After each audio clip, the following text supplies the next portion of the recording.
Leona has hit the ban list, and they get to lock in their most successful jungler of the split. Now we get the twofer for FPX as a bit of a response. It is the Wukong for Hacker. We'll see some smiles actually there from Fearness as well. But I do wonder as well the kind of second duo here, what we get as this response. Okay, it's the Annie. So there's some flexibility still on this pick. Yeah. But I would wonder if it's just going to go straight to care. Just think about this flexibility, because I was talking about that. Oh yeah, they took the Syndra away, and I realized they played the Syndra top lane, and they also took away the Wukong, which has been Hacker's most play champion for himself for FPX in spring so far. Of course, that last game, the Makai, was very impactful in its own right, but now you have the Wukong Annie, which is a flip over of the mid jungle, which was played by Renata in that last game, as of course though, you all might remember, of course, that Annie is also a flex pick. It is a takeaway, now this actually Aphelios, from a potential Aphelios Annie bot lane, which FPX could have threatened to kind of help Annie have that kind of extra flexibility. Rare considering the Syndra burst with the Vi, and they are going to lock in the Syndra. That combo is so deadly as well, and that's where you're looking at Cube and Strive to at least have some strength in the solo lanes maybe here in game 2, where RA will be opting into obviously the second phase for Cube. I love to see that the Syndra comes out for Strive. Now it's about the response here, and if we will get a little bit of an early lock-in, at least for Sssum, and it is the Zeri that we know so well. Okay, and actually Zeri, one of the other lane partners for Annie, which has done fairly well. Wonder what if you're going to take away the Nautilus now from FPX. Depends whether you want to like thin out the support pool and just kind of say, hey, we've got a potential flex towards that bot side, but could also 5 bans for his top side. It could be that, but it also could be. Oh my god, they're actually going to do it. Cube is not actually going to be able to play the game. He's going to. How many champions has Cube played? Okay, he's played 8 champions this split, so he's going to have. It's going to have a slightly more than the ones which you can ban away. He'll have something he's played before, if he so wishes. But yeah, thinking about it, all of those champions are champions which Cube has typically pulled out to fairly good 1v1 success. I would wonder if they do continue to put that in here. We'll see RA's focus in the second phase, probably a little bit different, as that Akali comes off the table. So they're definitely thinking that it's the Chocho Annie here combo. I think that the worry for Rare Atom is that if you ban away supports, there's a chance that you actually get doubled down on it, where you've banned away supports, and then FPX could even like punish you even harder by locking in something like a Nautilus on 4, which is still actually pretty okay with something like the Zeri, and then you take away one of the prime partners from Aphelios. So maybe doubling down on support bans could have worked against them because they don't have that first pick after the second round bans. Does mean though, with other lanes being sorted, you are going to have a Aphelios lane pairing kind of available to you. That will be absolutely fine. Even if there is something like a Nautilus locked in, you can go for potentially you could have gone for the Lulu. It's going to be banned away. Maybe Nautilus on the table now for Rare Atom. The focus of the BKR Ashe also taken off the table though. Something he played in the last series they were in. That Lulu though maybe whittles down that support role a tiny bit, but still a lot of options available. There is the Nautilus. And this is a BKR specialty in his own comfort, at least, and a lot of the LPL supports it as well. But that is the Gnar final lock-in for RA. Funnily enough, Cube's not played this in this split, which is a little surprising because he's kind of indexed in towards 1v1 matchups where there is some kind of like kill threat. Even playing the Syndra last game, if you remember back to kind of spring of last year, and well, actually most of last year was kind of went beyond spring. That Syndra did have kill threat for a very long time. Even in that top lane, you take that ignite. On the other side, this though, is really Renata going to be the support lock-in, and that is the power of the support kind of flexibility of that Annie. They are going to stick that back into the mid lane, 2v2 potential against the Vi and the Syndra. I don't think it's particularly safe actually for Care. I think there's lots of ways to lock down that Annie, but flexing into the mid lane does give the ability for the Renata to be the counter engage into the Nautilus Aphelios, who now if you're standing around in team fights as Rare Atom and that ultimate goes onto the immobile carries of the Syndra and Aphelios, they're not doing damage and they're going to be DPSing each other. Yeah, and the counter to a lot of that forward engage that RA has will be there. And for me as well, we saw the timing be super interesting and also the primary point of that first blood last game. And this time it's a little bit more up to Leyan and Strive to get that timing right. It will be. We've seen some Syndras do some pretty heavy lifting, even in the last few days. Yesterday, Weibo RNG, which is a great series, by the way. Go back and watch that one. Xiaohu pulled out his ever famous, ever powerful Syndra and absolutely carried game 2 against RNG. And that being able to kind of walk into the river first in this game, actually going to be very, very important. If one of these teams gets control of the river, Nautilus coming out of nowhere, Scatter the Weak, cease and desist, lots of abilities for Rare Atom to pounce. And on the other side, you've got a heck of a lot of CC as well, right? Wukong popping out of that Warrior, Trickster, and of course the Annie being a big source of CC. Well, we said at the beginning of this, RA need to win out the rest of their series to really have a hope of making those playoffs. But right now, FPX are point in center to spoil that on this evening. We get to game number 2 of this series. RA backs against the wall. We'll see if FPX can take them down in 2-0 fashion. Game 1 had probably clearer win conditions for FPX than it did in this second draft. I think as soon as they hit that mid-game, if they weren't too far behind, they were going to be a threat. It turns out they actually got ahead in the early game somehow, some way. Of course, if Rare Atom play like they did in game 1, not really much saving them. Leyan particularly, real spotlight on this jungler. Leyan is a player which we've had a lot of very positive thoughts about throughout a lot of spring. Especially when he's been on the Vi, especially when he's been on stuff like the Wukong as well, being an initiator, being a team fighter. But in game 1, he would have been probably justified in thinking he was a different player on the Rift. Really, really didn't find the engages he wanted to.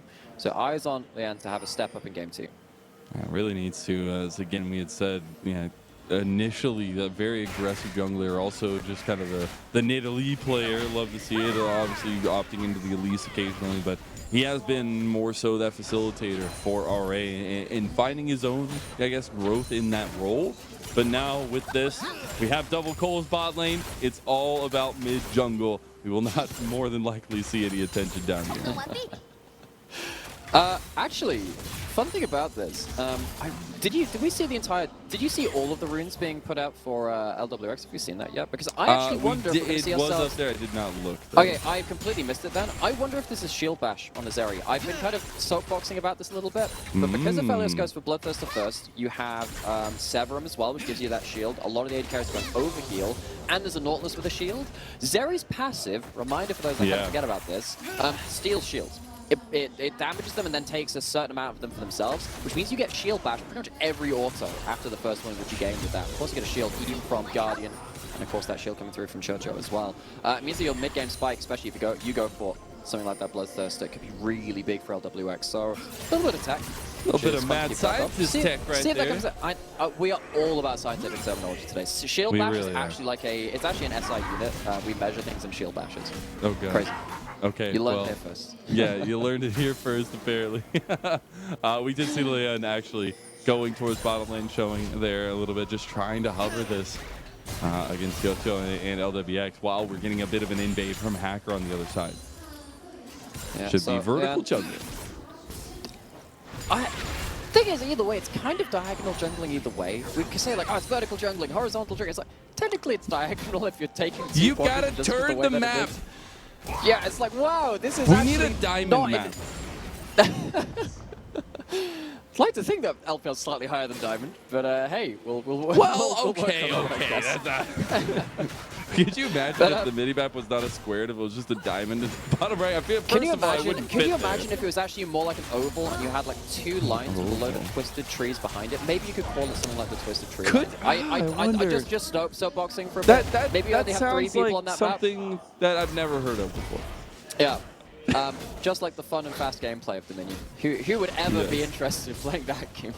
Isn't the LPL just Dominion because we're crazy as our game? It's just fast and foremost. Very true. Very true. I mean, every region does submit itself to the A round every so often. But true. This one, back onto Summoner's Rift, believe it or not. And Leyan almost combing up with the Scout of the Week there. Strive trying to set up for his jungler in a way he couldn't do in that first game. We did see the roam for BKR, and on this Nautilus, you have to see that connection between him and Leyan. Obviously, one of the newest members for the side of RA, new call-up from RA period, the LDL team. And that connection needs to be important, especially the Nautilus, where BKR is finally on comfort, right? We had our first Morgana since 2021 last year, 2022 last year, and now he's back on comfort, back on something that maybe fits the mold a little bit more. potentially. Of course, felt like the draft was okay for that Morgana last game, but the execution was lacking a little bit. Nautilus, one of the easiest support champions to execute on in the game. Throw hook, hit hook, good. Fight has been won. Yes, it's good. Thumbs up. Nice, good stuff. It does feel like it's more about your decision making and your kind of your macro play on the Nautilus, which of course, particularly when you've got players like Leyan, who has been very strong in initiating plays, can be kind of smoothed over for a rookie player coming in or a player which has been promoted. It's less about necessarily the difficulty of kind of throwing out your skill shots on the champion. Everyone knows about the lollipop of that Nautilus dredge line. Strive, once again, left alone in this mid lane though. Hacker with an option here. Strive steps up. This might be the call though, as Hacker coming through. That level 6 does get hit for Strive. You get the Timber splash there, and now Strive had to flash himself. Can he get away? He does. So it will be a return gank, I'm sure of it. But at least Strive makes it out alive.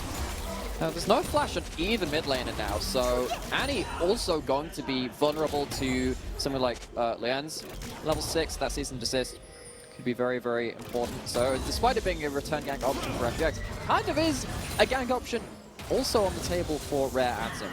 Leyan going to get towards this first dragon. Of course, FPX got a lot of that early dragon stacking. Last game, that was a big factor in how they could kind of force Rare Atom to very difficult fights in the river. BKR is going to be first into the river with Sssum to secure this. Kair's such a menace. He just dippers into the dragon pit, says hello. How are Tibbers, you doing? I choose you. Tibbers is 100%. Tibbers is 100% just an nursery. He's just. I mean. Yeah, gotta go for the fight again. Oh, we get the collapse from FPX, those double knockup. I don't know if they've got it. Sssum is getting very caught out here. And here comes Fearness on the roam. There's no hope as first blood goes to FPX.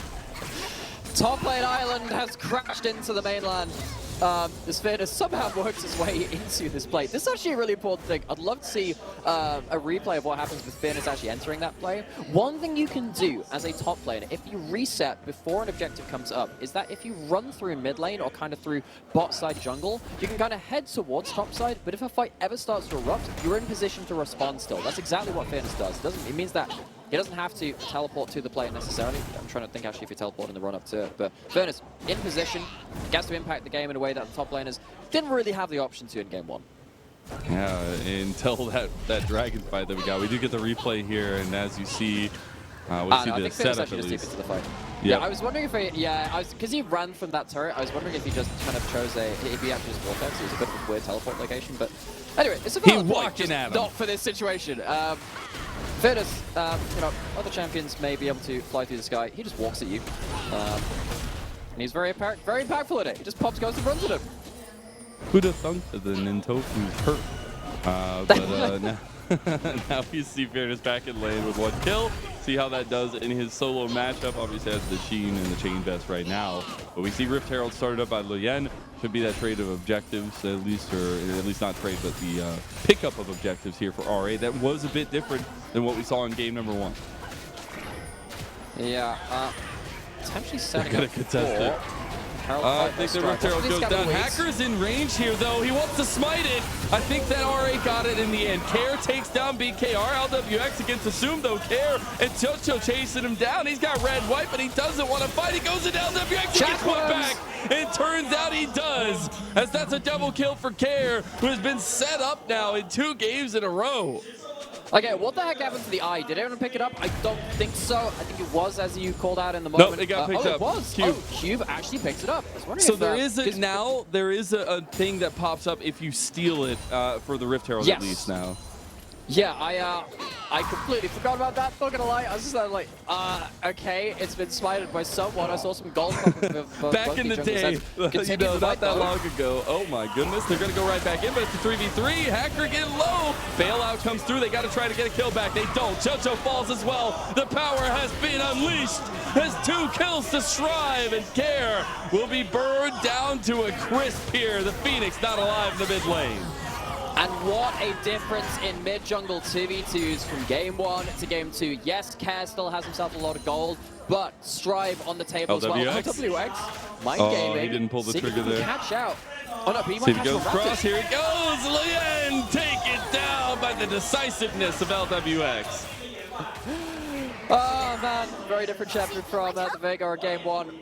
But able to get himself right into the play as the Zeri picks up his first kill of the game. Where are we going to start with this replay? Right, going to start as the entrance to the river comes through. Engaging into an Aphelios and a Syndra, typically a very dangerous thing to do.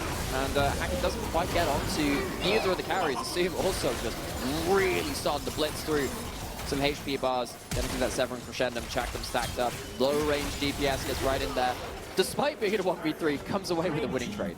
Yeah, that was a bold flash from LWX, and then the continuation after this. You know, you're going into this point where actually a lot of big ultimates are still available for Rare Atom. They get the Triumph Rock onto Leyan as well to get him out alive. Of course, Strive saves his ultimate to secure the second of the 3 kills, which do come through. Leyan pop it back in to make sure that he can secure that kill. Rift Herald did get used by Cube in the top side, so almost 4 plates going down so far to RA there. As now we're getting a positioning game around the dragon, spawning in 35 seconds. It's all about the vision game. That it is. So, ultimates largely back available. The unleashed power, only a few seconds off, will be available for this fight. For Rare Atom as it stands, looks like actually they put that Herald down top side, took down those plates. Want to finish off that turret. Fearness, no teleport, no ghost. Well, he has ghost right now. He has ghost. Might need to pop it. He does indeed, realizing the cease and desist comes out. Power unleashed used as well. Strive gets the kill, third of the game for the mid laner of RA. And that will probably be the top lane turret being forced down as well. So, Dragon is going to be alive. FPX realize they have control over the bot side of the map anyway. Let's not waste time doing Dragon right now when we could be hitting the tower and trying to get some extra plates while those still exist. They're already going to be losing 5 turrets there. But because we have such a split map, it leaves this open for options like this. Flash comes through. Care have to burn that 5-minute cooldown. Should be Dragon by FPX. Yeah, Hacker's going to sit on that one alone, safe to do so. A couple of plates are going to go down towards LWX, though. I think actually that was 2 plates taken there. I can't remember what was taken previously, but either way, LWX is going to be the beneficiary of those. Both culls also pop for these 80 carries. Some more golden pocket. Gold advantage overall on the side of Atom. A lot of that gold is also going to be nucleated into another AP burst made, very different from the Veigar game 1 that Care was playing to Strive on that Syndra. With 3 kills, very much sets up to succeed. And we do see first items actually coming across for a couple members at least. The shield bow just got completed for LWX, but you saw the Kempug Chainsword start at least for Leyan. And the Trinity Force completed for QuiQiu, the Gale Force now there for Sssum. Yeah, I mean, many conversations have been had about items such as Kempug. They really have. Are you a Kempug fan? Now, I like it because I can make jokes about, you know, like Warhammer 40,000, because that is just a chainsaw. Let's go. That you're is hitting my niche. Thing.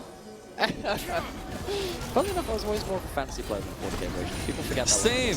Same actually. Yeah, I'm a big fan of the Warhammer Fantasy. I started as a you know, way back. I think 2005 was the first time I got my first models. Very long time ago.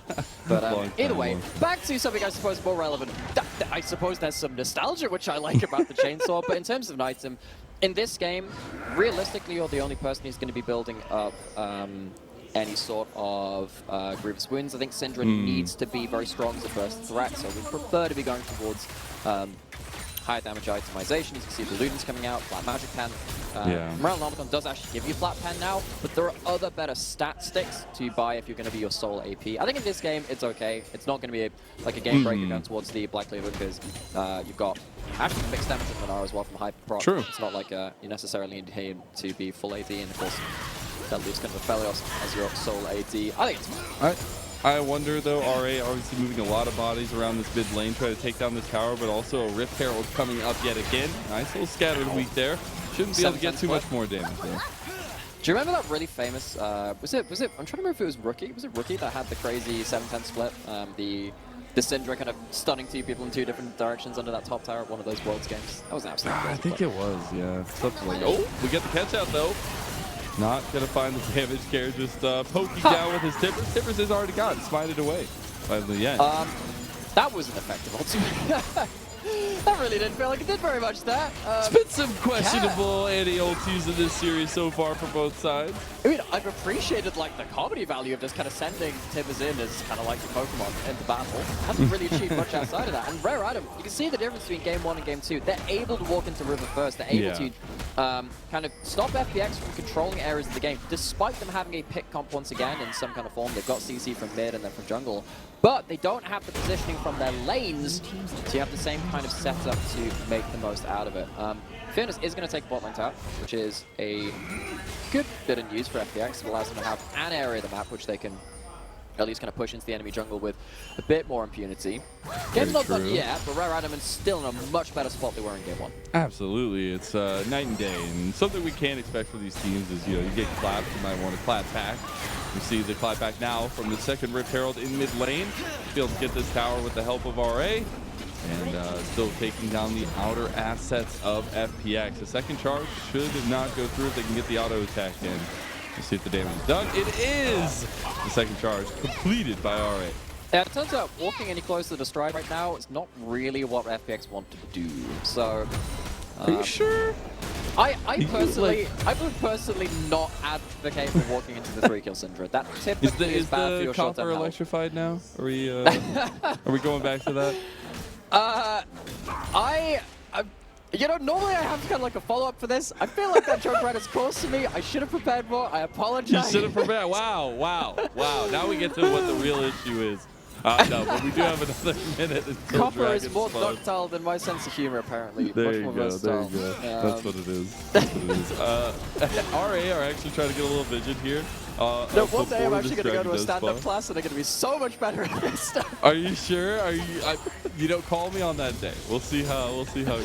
See how it works. I'm gonna fly out and drag you along as we are dragging ourselves down to the bottom side of the map because Dragon is there. We're on the campsite. Wow, Rift. Dragon, huh? I'm so talented at this whole wordplay thing. You're I so am so good. proud of myself. You're so good. I'd like to thank my family, my friends that have supported me along the way. That's all we I'd like needed. to thank these teams which made it possible, and the fact that the Dragon is alive. You know, everything's coming together for us. It really is. It's aligning in the stars or maybe in the atoms here for RA. As now they will be I don't know. We're trying to find something here. Dragon is spotting now, though. The vision is still there, at least on the flanks and things for FPX.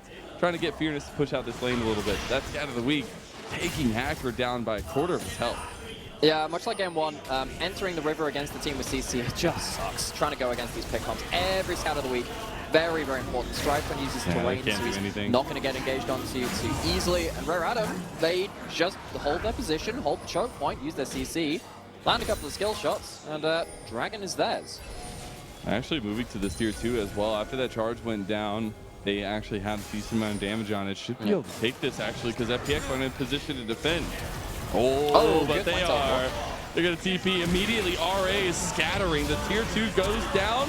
Here goes Fearness, missing the engage, though. He's missing it. Forces out a couple of flashes. Very importantly, flash away from Stride. What is happening here? We got double flanks. They're flanking the flank. You still have Strive over on the side, but Care with the Timbers on the back. They've already gotten Strive now. And on the other side of the fight, the lightning crack. Lwx. Leyan is down. Oh my goodness. FPX pull it all back from the brink.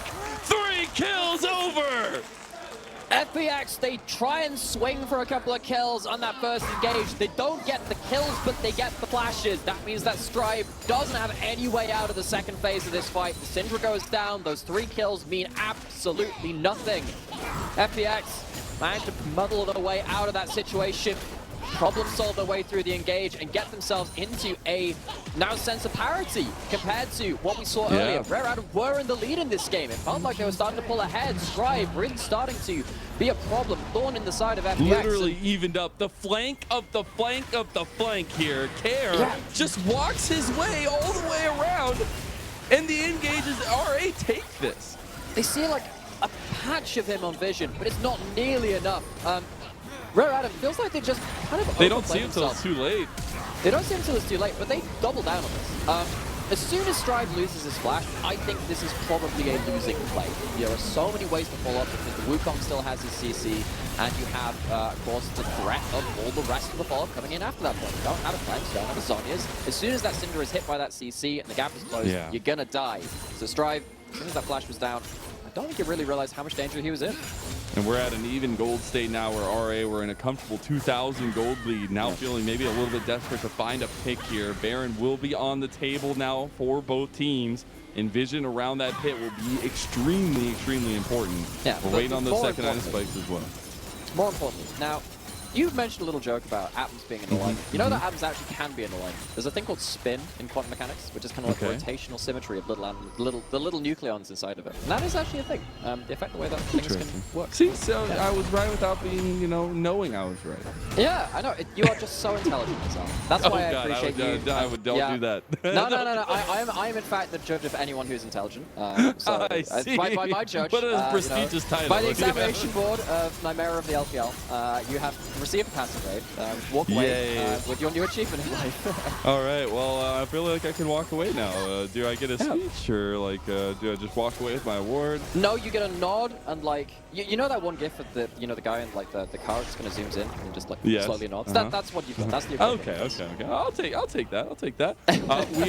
We are getting to our second item spikes it's now not much, though. But it's on work. It's something. And speaking of something, Sssum does have that bloodthirster now as well.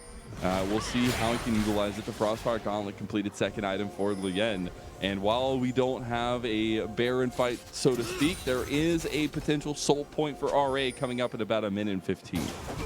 Yeah, that'll be the third one. Of course, this Chemtech is not going to be game breaking. The actual basic Dragon is pretty okay because it gives you some tenacity, very importantly, and with the amount of CC in these games, which you've seen in game 1 and game 2, have seen how much that pick CC can very much matter. It won't apply to something like the Gnar ultimate or, well, look, you see this stuff. It won't apply to the Nautilus ultimate, particularly.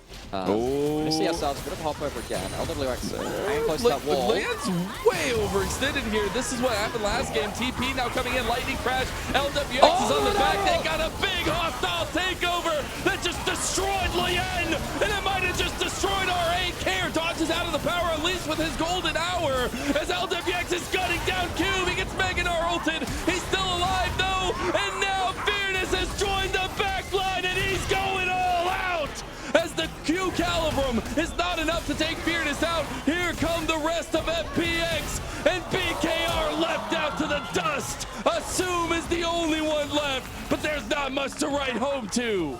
The stars are out of alignment, so are Rare Atom. Once again, Leyan, swing and a miss on the engage. FPX, they pick up the pieces, and Lwx uses HP bar as a resource, and he uses it to its full extent. Goes down to what feels like less than 200 HP. Didn't get an exact number on it, but holy moly.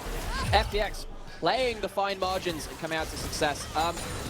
You are not in any sort of range. Yeah, look, the observer showed. On this. You pat over the rest of the team because they're not there with the vibe. Look, he just gets destroyed by that hostile takeover. Oh my god. Absolutely huge. And despite the damage not necessarily coming out on the rest of the members, the CC is enough. The CC is enough to allow Fearness to get into a better position, for Lwx to get into a slightly better position as well. Cube really trying his best, but goes down to cow. 137 HP. The Fruit of Lambs pop up a little bit after that point, but FPX, in the clutch moments, coming up big. And I'll just say, you can see the frustration from Leyan on the side of when you're looking at his kind of player cam after that fight, because this has not been a good series from him. He has been taking these very overextended engages twice in a row now in 2 separate games, and it is leading to FPX's miraculous comeback. Now they're 3,000 gold in the lead, and we'll see if RA can make something happen, bounce back a little bit. And it's 3,000 gold in the lead with this Zeri starting to really get online. Reminder that, again, Lwx is very good against this bot lane, stealing shields. Oh, that's a big engage. That is a big engage. The hostile takeover. Not going to do too much, as now over the wall comes Leyan, followed by Fearness. Should be the cannon minion doing some work here, as Baron buff for another minute and a half for FPX. Yeah, and engage doesn't lead to any kills. Does take a flashback. They're going again, and here goes Leyan. He immediately flashes back. Here comes Fearness, though, and again, Leyan goes to the overextending well, and he comes up with death as FPX find again the catch out onto the jungler, and RA don't have much to say. Yeah, it's like they're drawing from the tarot card deck, and it is just death on every single card. Trying to keep playing it, though. The Timber's in. There's not much. I mean, they're so split off. BKR is just gone now. Sssum with the red-whites trying to do some work. Strive still has some good damage, but it's not enough. The Baron buff still helping to push in the siege, and the resets coming out from FPX. These fights are so scrappy that Sssum actually hasn't had the right weapons for a number of these fights. He's been playing around Sever and Crescendum, the short-range lifesteal chakrams, where he really needs either the turrets or his utility weapons, where he's got like the Gravitum and the Infernum, the AoE, long-range ultimate, maybe being able to turn one of these fights. It has felt like Rare Atom, they've bought into a number of fights where Leyan is diving too deeply, or Sssum is actually not in the best position to start finishing off these kills. He's actually doing pretty okay with the weapons he's got, but at this point, how does Sssum join this fight? How does anyone join this fight? Fearness just puts a W in the front line, and despite Sssum being able to stack up chakrams onto the Ksante in front of him, doesn't have that extra range. Look how far forward he has to play. He still can't get that DPS down. He really can't, and it is just that pullback here as well. The kind of separation on both sides, and FPX is pouncing. This feels like the last couple of fights. That's a couple of mistakes too many at this point. Aphelios, very strong 1 to 2 item spiking champion right now, but Zeri is still Zeri. At the end of the day, with the Renata buffing up with the W as well, the bailout, giving the extra attack speed and the movement speed, Zeri becomes undeniable in these team fights later on. Ult onto the clone. Oh no! It's an ult onto the clone. Don't look If the out! tilt wasn't Look enough, away! the tilt wasn't enough, that'll certainly add insult to injury. Oh man, it just goes from bad to worse. As now a tier 2 goes down for FPX in the side lane. They finally return and take that out, even without the Baron buff. And now they should be able to just clump up and utilize a lot of this lead to pressure the rest of the map. Look at this mid lane, try to push it out before a dragon in a minute 15. Alright, I'm at least managing to get some of this bot side vision to give themselves some way into their jungle, but it's not been enough realistically. They've been trying to play around some of these scattered the weeks, as you have to, but we saw earlier in the game where Atom using the Fog of War to their advantage. They were first into the river. They were the ones threatening the CC out of Fog of War. Now they've lost a lot of that. They're on their own side of the map. They don't have that vision around the Dragon Pit. They don't have it into the enemy jungle. They don't have it onto Baron if things should move around there as well once that starts to respawn in the next couple of minutes as well. FPX, if they choose to fight around an area of the map, they should be the ones being able to really deny Rare Atom the ability to play around their CC. That's what you're trying to look for as well, and they just continue to push up into this bottom side jungle every time they get a reset. And it's working for them at least now. They have 20 seconds for the next dragon. They can move this vision here. They're actually trying to connect onto Cube and just have that Gnar, so maybe a little bit careful there. We see actually Leyan helping push out this mid lane a little bit and maybe trying to get in position because it is Soul if they can steal it, and a little bit of something for RA.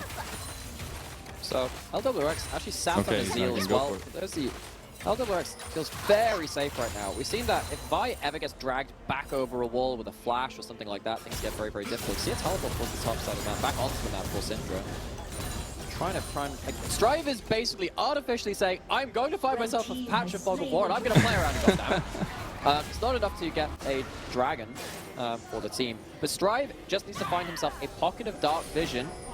See if he can pop someone out of that. He's still strong, still 3-2-1, still at 2.5 items, the Void Staff on top of it. But, I mean, FPX aren't giving him the opportunity right now. They achieve nothing with it. You do get the IE completed for both ADCs. So, while Lwx does have the Zeal over Sssum, I will say the Aphelios on that IE does do some good damage. You just got to get to the right weapons, as we've said. Oh no, he can't get over the wall there. He doesn't have the Vault Breaker out, trying to use the blast. He'll get stopped again. He ends up having to flash. Oh, Leyan once again in a very awkward position. And you're right, Sssum also didn't have, the best weapons for that fight. Was on Sever and Crescendum yet again. Great for killing the Baron. Not great for firing over walls. Now does he's got have the what range he's now. looking for, though. Now's the time to fight. Cube is starting to stack up that Gnar. There's a big fight awaiting for RA and maybe a desperate one. 4,000 gold down. It's a little bit of a make or break moment. FPX decides not to get caught in the crossfire. Well, yeah, don't fight into the Mega Gnar if you can help it. Don't fight into the Calibrum, Crescendum, those rifle turrets. They actually give Sssum the range to fight out these players. And as you were talking about, the item completions are actually there for Sssum. If he gets to fire onto the right targets, can actually blow them up. On the other side, Lwx doesn't actually have to wait for any kind of weapon combos. He's a Zeri, doesn't have to worry about that Aphelios tech. Care on the side lane, on the side of this fight, out of vision right now. He's had some nuts flanks. Just playing through the vision here. No real vision on the top side there for RA. Looks like they're moving in the mid lane. Should be just playing a little bit reserved here for FPX, as I said. Kind of waiting. They did get that dragon. Stop the stacking from RA. And RA are now just kind of fiending for something on the map. Now, we had some jokes about different game modes earlier. We are back into a little bit of the ARAM for good reason, in fairness. Are you a wall lover or not? Do you like the ARAM I'm a wall? half wall lover. I do like playing Talon, so I like a little bit of the wall, just so I have an E on that on that map.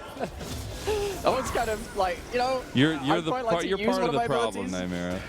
I've been told that a lot. No, I take it back. Sorry. Can't take it back. Can't take back the Baron either. Care is like going for the deep flank here. You got Shocho using the blast code on the other side. Care has Timbers. The engage on to Fearness. Isn't going to find anything, but Baron's hovering about 47 health, 47,000. Care is over wall here, has flash. He's going to TP on the other side on the flank. And look at this! Strive trying to catch him out. Leyan wants to go in, but he doesn't have vision. And now you got Timbers on the playing field. Although Fearness is taking up 3 members, they'll take Strive and they'll take Leyan as Lwx chases him down. Fearness finally falls. No, he doesn't! Fearness stays alive! Oh my goodness! It is destruction! It is the atoms separating piece by piece, and the flame is too hot for RA to handle! FPX are not going to be eliminated from playoffs just yet. They're on the brink. It's just about gone, but they want to see it done by their own hands. This should be the game-winning play. Huge fight. The weirdest flank I've seen in quite some time. That was incredible. But it somehow works out. Fearness wanted so much time in his own right. I have no idea how Fearness gets his way out of this one. How does Fearness stay alive? There's so many questions that are about to be answered. Like, oh my god, he literally takes a 1v3, but this is the end of the fight. This is the, this is after the teleport comes in from one side to the other, and Fearness, despite the items from this Aphelios, manages to stay alive somehow, some way. Gets the shield from his footwork, gets the shield from Renata, gets through just the last bit of that burst, and the turnaround comes through. Of course, Care, for all his hard work, actually is the one person to die on the other side. Does tank up the Vi and the Syndra, though. Gets a lot of value for that one. But Baron secured. Back out onto the map.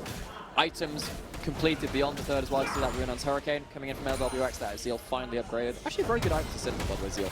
True. Very important item, but no, it's built up. Even better to have your full item. Lwx walking up again, starting to crush down these turrets. Nice. Scat of the Week's not doing nearly as much as they used to, and maybe harkening back to some of the history here for RA, trying to figure out where their damage comes from now.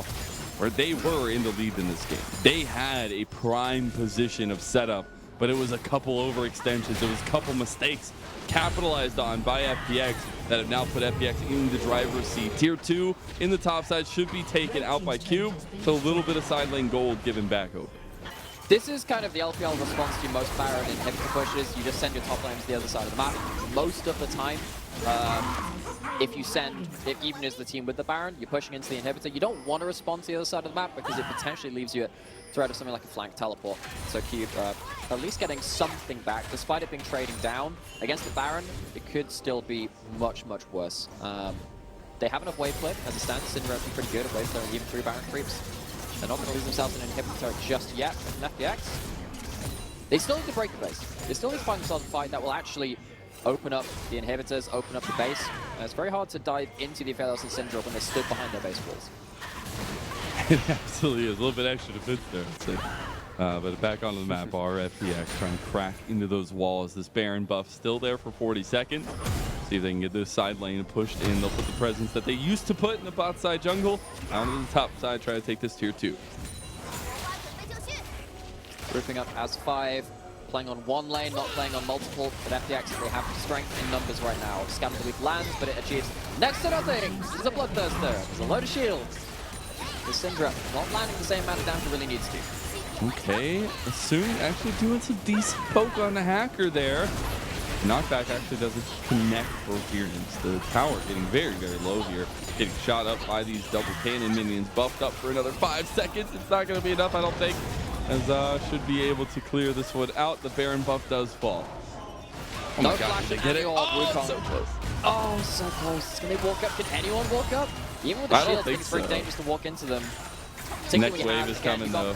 Got the Sentinel turret. Yeah, even without Baron buff, you managed to walk in. Enough HP, taken off that tower, so you finally crushed it with the non-buffed up minions. So, FPX have broken a bit of the base. Not game over just yet, but with a 9,000 gold lead. Very, very healthy in this game with all of the carries they have. And the items built up. Still very, very much on the brink of closing out this game.